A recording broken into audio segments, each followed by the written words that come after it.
Hello folks, I'm OdinSpack. Welcome back to part 3 of Let's Replay Rad Gravity. Last time we finished the planet Soria, and we got the Saurian crystals, which I didn't even explore at all when I got them. We kind of just overlooked them, so we have these bombs that are our strongest weapon. They go in this arcing pattern here, really powerful. And then on Turvia, which was the upside down level, we got the Vertigun, which lets us shoot up and down, hence Vertigun. We're on Vernia now. This is like, I don't know, the technology planet? I don't know, but we're going to jump under Saturn here. We're going to find this very hidden area with this extra life here. Because, you know, why the heck not would that be there? There's tons of obscure secrets in this game. Thankfully, I know them all, so you don't have to worry about it. And now we're going to use the crystals to attack these guys from underneath, because that's how I've always done it, and it just seems to work, so I don't complain. But Vernia here has these guys that are lobbing, I don't know, what are they lobbing? Little ink blops at us? They look like cannonballs. I mean, obviously they're not. They're throwing them. Maybe they're just rocks. I have no idea, but we're gonna take them out by cheesing them with the Saurian crystals here. Now here we're gonna hold the jump button down so that we can fall into this area here. Rad Gravity actually descends slower while you're holding the jump button, like a lot of games have that functionality. So if you let go, he just kind of sinks like a rock. We're going to very carefully get this here. Now, you can see the little pit in the middle here. I think it is possible to, like, not die after jumping in there, but I'm not really good at that. So you can see like the little hole in the ceiling there. I think you can land on one of those two blocks, but I'm not confident in my ability to do that after not having practiced. So I should mention that a couple of things about this project, if I didn't say it already. It's actually being recorded live in front of an audience, not a studio audience that has a laugh track in the background or anything like that, but an actual audience. And also, I didn't practice this game beforehand, so I've played this game a lot since, like I mentioned this last time, I have played this game a lot since my original Let's Play, so I do know where everything is, but I'm still not like super on all the jumps. There's little hidden platforms here to jump on, and there's a little balloon that's going to take us up into the sky here, but however, we don't want to go there yet. We want to get probably like one of the most hidden secrets in the game here. Not because, like, how it's hidden. I mean, it is pretty hidden. But I'm jumping right now. But actually because the most powerful weapon in the game, the energy bombs, are hidden up there. Or crystal bombs, I think they are. They're one of them. And I think they're crystal bombs. And yeah, those are or energy crystals, maybe they're called? One of those three things. It's in the manual. You'd think I would have researched that ahead of time. But anyway, yeah, those are incredibly hidden. Those are actually one of the reasons why you don't need to go to Soria. If you can get through this part without the Saurian crystals, you can kind of just bypass that and just kind of use the crystal bombs there, and you're set and ready to go. You don't have to even worry about any of that.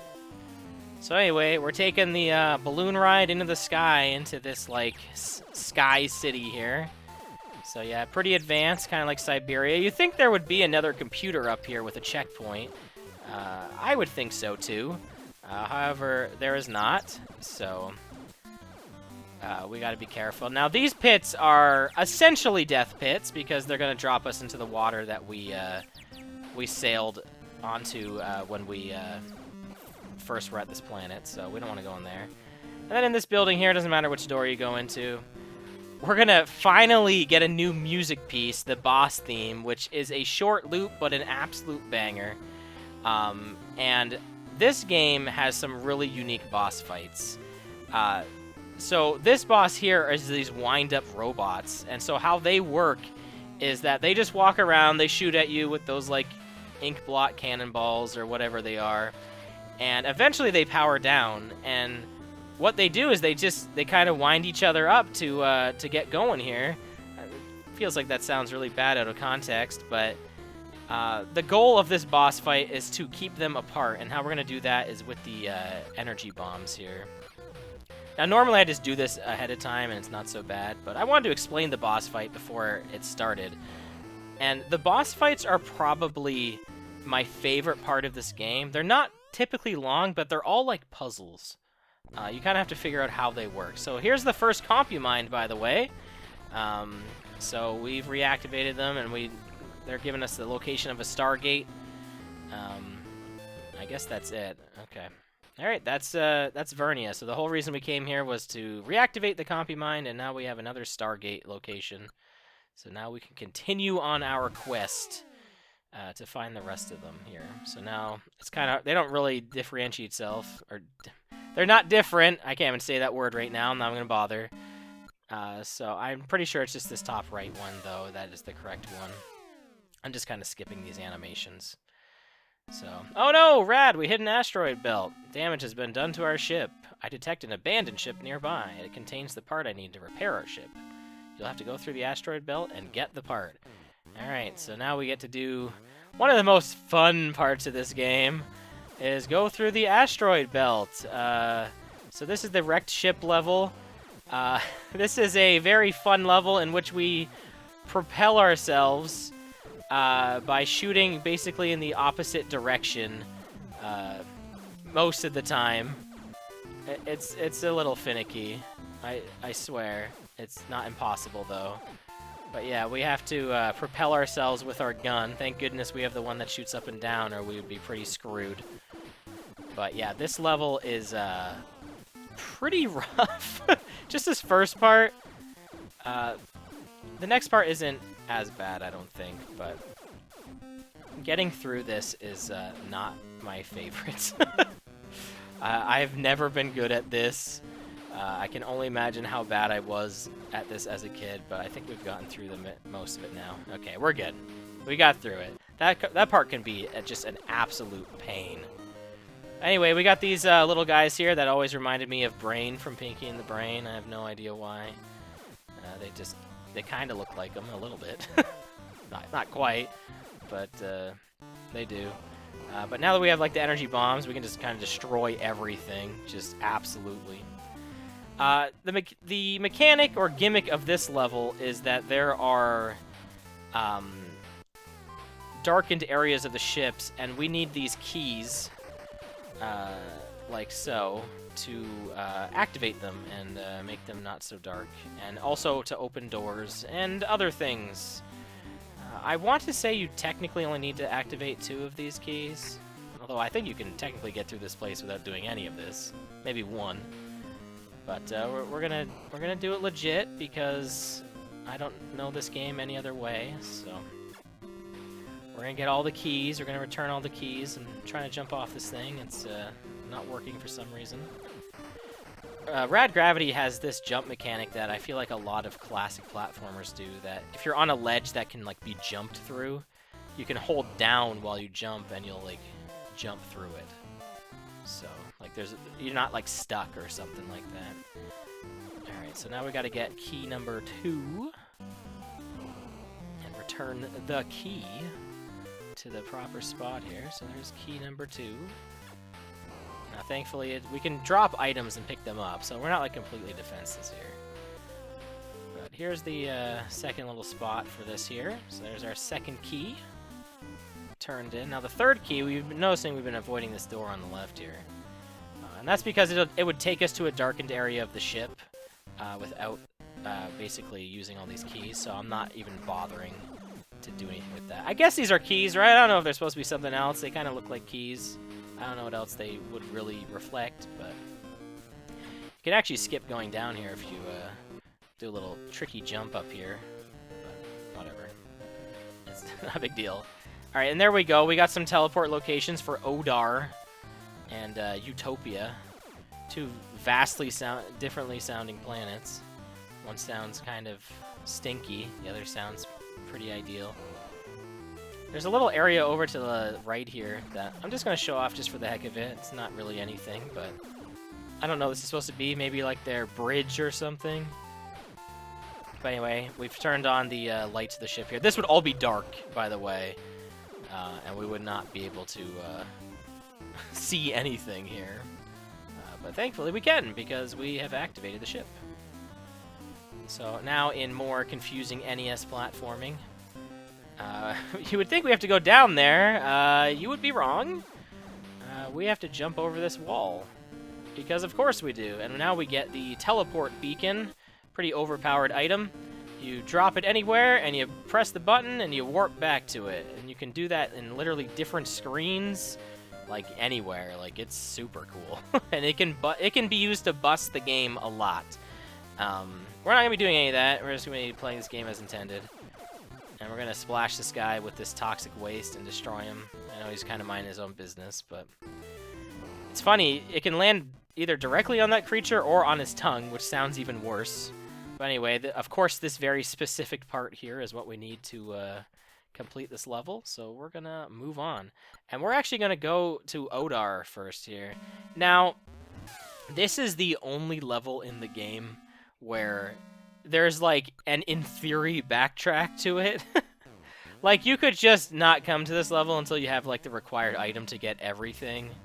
But there's also just a very helpful item here that you would kind of want to get soon. So, anyway, we got these flying green guys. I don't know what they're supposed to be, honestly. And then we got these hands coming out of the ground, which are actually, I think these enemies are all the same.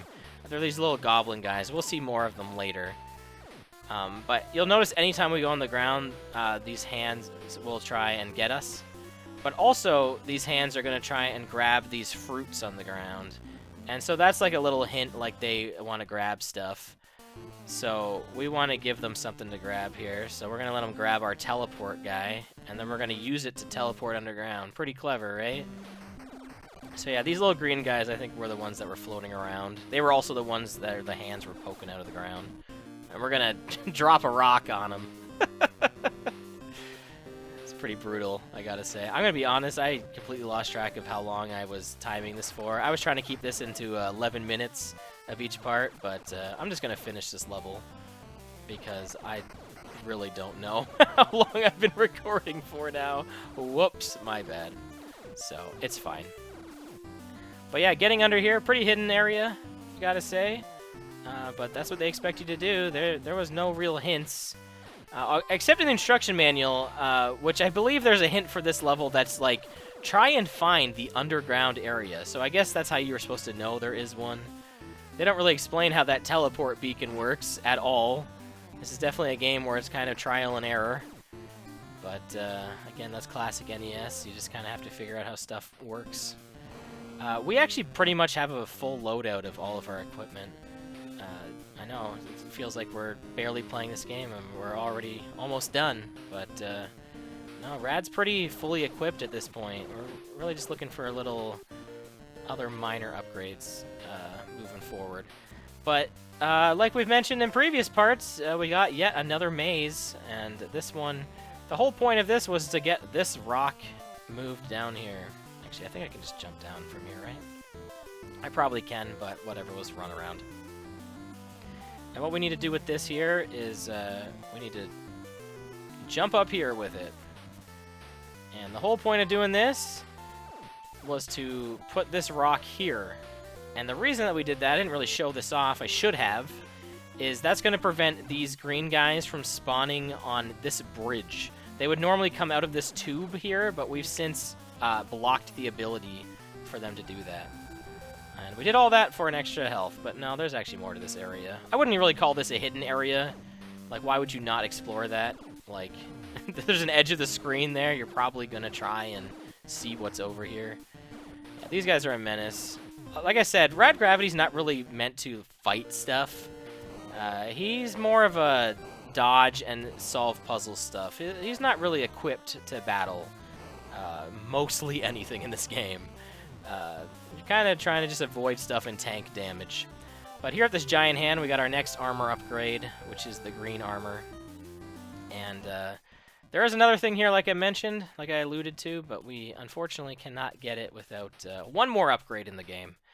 So we're gonna head on over to the next planet, Utopia, and then we're actually gonna wrap up the part because we're kind of running a little low on time here. So anyway, next time on Let's Play Rad Gravity, we'll explore Utopia and see what's going on here and try and find the other 2 Compumines.